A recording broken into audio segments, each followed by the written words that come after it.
आतिशों में खुशामदीद है। जिंदगी का मकसद औरों के काम आना। बादशाह के महल में जश्न मनाया जा रहा था, जहाँ खुशियां तमाम तर रंगीनियों के साथ मिलकर नाच रही थी।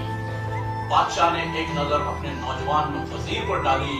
वजीर का चमकता हुआ चेहरा बता रहा था कि ये शख्स बहुत ही दानिशमंद है।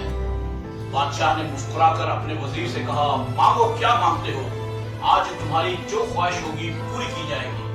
वजीर ने मुस्कुराते हुए आंखें नीची कर ली। बादशाह ने कहा, झिझकने की जरूरत नहीं, मांगो जो कुछ मांगते हो। वजीर ने कहा, आलम पना, आपकी सल्तनत इस कदर खूबसूरत और खुशहाल है, मैं सोच रहा हूँ कि अगर ऐसी सल्तनत का 10% भी मेरे पास होता तो मैं किस कदर खुश नसीब होता। बादशाह ने कहा, ये बात है तो हम तुम्हें अपनी सल्तनत में हिस्सेदार बना लेते हैं। शाही मुंशी को बुलाया गया। बादशाह ने मुनीब जी से कहा कि मेरी आधी सल्तनत इस वजीर के नाम लिख दी जाए। बादशाह के हुक्म फौरी तौर पर शाही मुनीब ने दर्ज कर लिया। बादशाह ने दूसरा हुक्म देते हुए कहा कि इस वजीर का सर कलम कर दिया जाए। ये सुनकर वजीर ने अचानक नजरें उठाई। वो सोच रहा था कि मुझसे गलती हो गई, शायद मैं बादशाह को नाराज कर बैठा हूँ। बादशाह ने कहा, देखो वजीर, कोई भी चीज दुनिया में मुफ्त नहीं मिलती।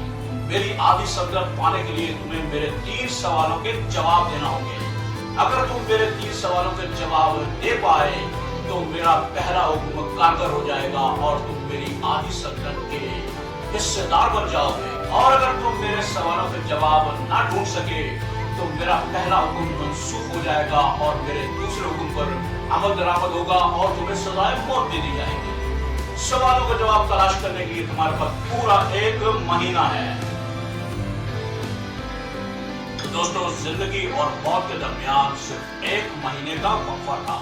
वजीर इंतहाई सूरत के साथ बादशाह के महल से निकला, अपने घर पहुंचा। वो जहाँ सल्तनत मिलने पर खुश था, वहीं एक खौफ उसके ज़हन पर छाया हुआ था। अगर सवालों के जवाब ना बन पाए तो सजाए मौत हो जाएगी। ये सोचकर वो कुछ मायूस हुआ, मगर ज़हन ने कहा, कुछ भी नामुमकिन नहीं। 3 ही तो सवाल हैं। पहला सवाल है, जिंदगी की सबसे बड़ी हकीकत क्या है? और बादशाह का दूसरा सवाल था कि जिंदगी का सबसे बड़ा धोखा क्या है? और उसका तीसरा सवाल था कि जिंदगी की सबसे बड़ी मजबूरी कौन सी है? महज इन 3 सवालों के ही तो जवाब तलाश करने थे। वजीर ने दारुल हुकूमत में रहने वाले तमाम बड़े बड़े दानिशवरों को अपने घर दावत पर बुलाया। तमाम रात बहसो मुबाहिसा होता रहा, मगर वो किसी एक राय पर इत्तेफाक करने से कासिर रहे। वजीर ने अगले रोज मजीद दानिशवरों को बुलाया, मगर सब लोग बहस और मुबाहिसे में इस कदर उलझ जाते कि किसी एक नुक्ते पर इकट्ठा होना उनके लिए मुमकिन नहीं था। कोई माकूल जवाब न मिल पाया तो वजीर घोड़े पर बैठा और अपनी सल्तनत में निकल गया। जहां कहीं किसी नामी गिरामी सियाने का पता पाया, उसके पास पहुंचा। महीने के ज्यादातर दिन बीत चुके थे, मगर अब तक एक भी सवाल का जवाब हासिल न हो सका था।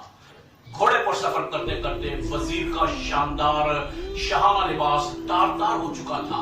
यूं ही मायूसी में चलते चलते उसका गुजर एक जंगल से हुआ, जहां एक फकीर की कुटिया में दिया जल रहा था। अगरचे वजीर ने यह सोच लिया था कि इन सवालों का जवाब हासिल करना तकरीबन नामुमकिन है, मगर न जाने क्यों फिर भी वो उस फकीर की झोंपड़ी में दाखिल हुआ। उसने देखा कि एक बूढ़ा फकीर सूखी रोटियां पानी में डुबो डुबो कर खा रहा है और उसके करीब ही दूध का एक प्याला भरा हुआ रखा है। फकीर ने कहा, तुम्हारे तमाम सवालों का जवाब आज मैं दूंगा। बादशाह का पहला सवाल, जिंदगी की सबसे बड़ी हकीकत क्या है? फकीर ने कहा, जिंदगी की सबसे बड़ी हकीकत है मौत।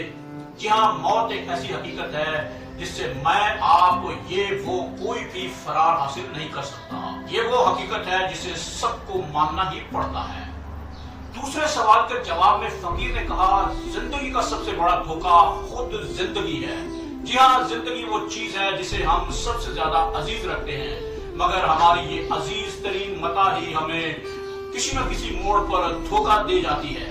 जिंदगी से जितना भी प्यार जताइए, जिंदगी एक दिन बेवफाई जरूर करेगी। वजीर के चेहरे पर कुछ इत्मीनान दिखाई देने लगा। वजीर ने कहा, ऐ अक्लमंद फकीर, आप मुझे तीसरे सवाल का जवाब भी बता दीजिए, जिंदगी की सबसे बड़ी मजबूरी क्या है? उसने कहा कि मैं तुम्हें तीसरे सवाल का जवाब भी दूंगा, लेकिन तुम्हें तीसरे सवाल का जवाब हासिल करने के लिए कुछ कीमत अदा करनी होगी। वजीर ने अपनी तरफ देखा, उसका शाही लिबास तार तार हो चुका था, उसकी बेशकीमत पगड़ी भी बोसीदा होकर उसके गले में झूल रही थी, जूते फटे हुए थे। उसने हैरान कुन नजरों से फकीर की तरफ देखा कि मैं आखिर क्या कीमत चुका सकता हूँ, लेकिन उसने हामी भर ली। फकीर ने कहा, मैं अब तुम्हें तीसरे सवाल का जवाब देता हूँ। जाओ, कुत्ते के सामने से दूध का प्याला उठाओ। वजीर ने प्याला हाथों में उठा लिया। अब फकीर ने मजीद हैरान कर देने वाली बात की। उसने कहा, कुत्ते का ये झूठा दूध पियो, फिर मैं तुम्हें तीसरे सवाल का जवाब दूंगा। फकीर की ये हैरत अंगेज फरमाइश सुनकर वजीर हक्का बक्का रह गया। उसने एक नजर दूध के प्याले की तरफ डाली, वो दूध जो कुत्ता पी रहा था। कुत्ते का झूठा दूध पीने का तस्वुर करते ही उसे घिन आने लगी।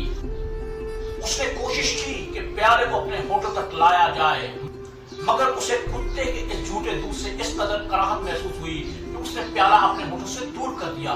फकीर मानी खेज मुस्कुराहट के साथ वजीर को देख रहा था। उसने कहा, तुम्हारी जिंदगी और मौत के बीच में दूध का ये प्याला है। फकीर की ये बात सुनते ही वजीर कुत्ते का झूठा दूध घटाघट पी गया। झूठा दूध पीते ही वजीर ने एक उबकाई ली। उसे महसूस हुआ जैसे उसने जिंदगी का खलीस तरीन काम बर्फ। इस पर फकीर मुस्कुराया और उसने कहा, जिंदगी की सबसे बड़ी मजबूरी है तुम्हारी गर्ज। गर्ज ही वो मजबूरी है जो हमें कुत्ते का झूठा दूध पीने पर भी मजबूर कर देती है। दोस्तों, वजीर ने अपने 3 सवालों के जवाब पा लिए थे, मगर इसके साथ ही उस पर जिंदगी की हकीकत भी आश्कार हो चुकी थी। वो सीधा पगड़ी झाड़ी, सर पर रखी, घोड़े पर सवार हुआ और दारुल हुकूमत की तरफ चल पड़ा। बादशाह की आधी सल्तनत मिलने से कोई सरोकार नहीं था। महल के दरवाजे पर पहुंचा, उसके सीने में दर्द उठा। वो घोड़े से उतरा और उतरते ही जमीन पर गिर गया और उसकी रूह परवाज कर गई। दोस्तों, अगर हम अपनी अपनी गर्ज की गुलामी से निजात पा लें, तो कुछ मिलता है नहीं मिलता है, मैं दुनिया को कुछ देकर जाऊंगा। अगर हम सब ये सोच अपना लें तो ये दुनिया जहन्नुम से जन्नत बन जाएगी। अगर हमारा वीडियो पसंद आया हो तो लाइक कीजिए और आते रहिए बातों की शो पर। ये शो आपका अपना शो है, आपके आने से ही तमाम रौनकें हैं। मिलेंगे फिर किसी और वीडियो में, तब तक के लिए खुदा हाफिज।